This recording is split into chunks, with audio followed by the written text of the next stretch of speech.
বিশ্ব রাজনীতির মঞ্চে হঠাৎ করেই যেন বদলে গেছে শক্তির সমীকরণ। একের পর এক হুঁশিয়ারি দিয়েও কাঙ্ক্ষিত সাড়া পাচ্ছেন না ডোনাল্ড ট্রাম্প। আর এই নীরবতায় কি বড় কোনো ঝড়ের ইঙ্গিত?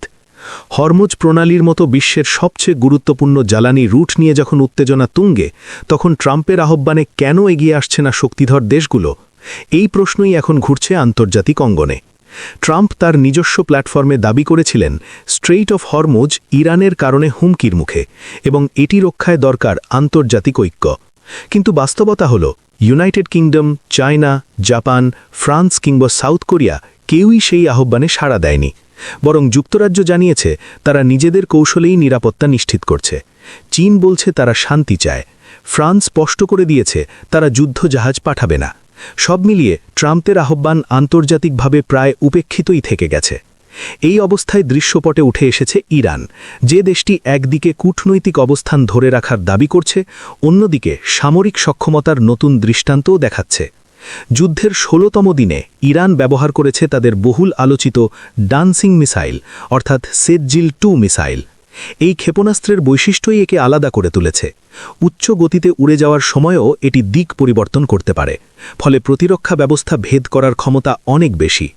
প্রায় ২০০০ কিলোমিটার পাল্লার এই মিসাইল ৭০০ কেজি পর্যন্ত ওয়ারহেড বহন করতে পারে, যা মধ্যপ্রাচ্যের সামরিক ভারসাম্যের নতুন সমীকরণ তৈরি করছে। বিশ্লেষকদের মতে কঠিন জ্বালানির কারণে এটি দ্রুত প্রস্তুত ও উৎক্ষেপণযোগ্য, যা যে কোনো মুহূর্তে হামলার সক্ষমতা বাড়িয়ে দেয়।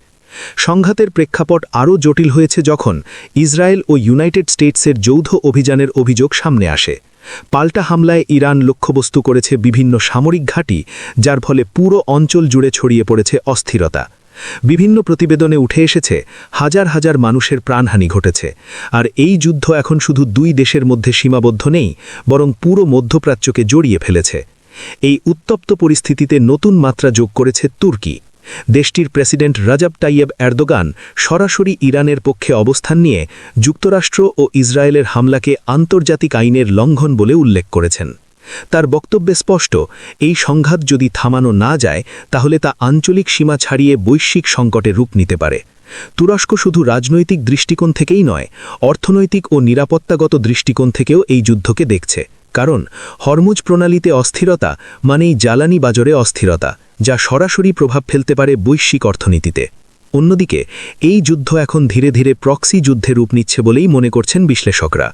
পর্দার আড়াল থেকে সক্রিয় হয়ে উঠছে রাশিয়া ও চীন।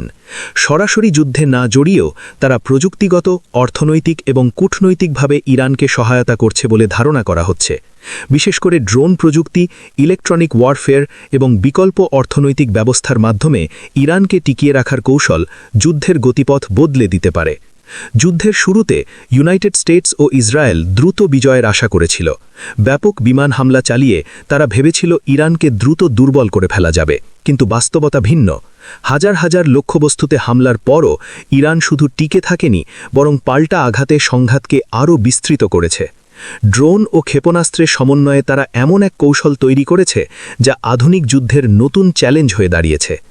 বিশেষ করে পারস্য উপসাগর ও স্ট্রেইট অফ হরমুজ ঘিরে ইরানের অ্যাসিমেট্রিক ওয়ারফেয়ার এখন সবচেয়ে বড় মাথা ব্যথা হয়ে উঠেছে যুক্তরাষ্ট্রের জন্য।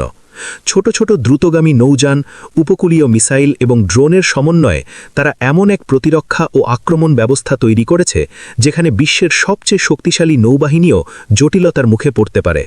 বিশেষজ্ঞরা বলছেন এই সোয়ার্ম ট্যাকটিক্স অর্থাৎ একসঙ্গে বহু ছোট ইউনিট দিয়ে বড় শক্তিকে ঘিরে ফেলার কৌশল যুদ্ধের গতিপথ বদলে দিতে পারে।